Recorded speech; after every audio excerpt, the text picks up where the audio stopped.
If CapCut is banned in the US, you can still download and use it by changing your App Store country, and here is how to do it.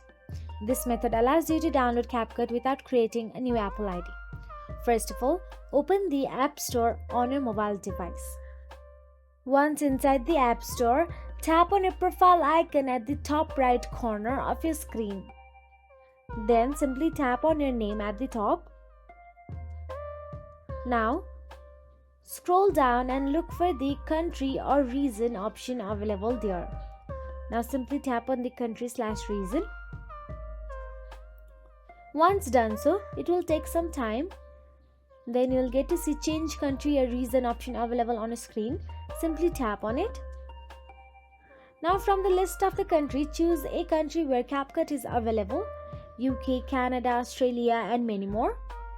After you choose one, you will be navigated to Terms and Conditions.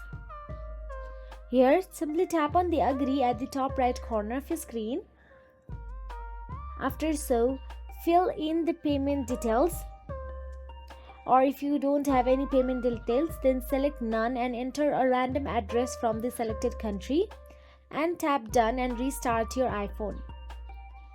After that, open the App Store and search for the CapCut app on your device. Then simply tap Download and install it. Once installed, log in and start editing. After installation, you can switch back to the US region without affecting the CapCut. So that is it. If you found this video helpful, please like, share and subscribe our channel, and thank you so much for watching.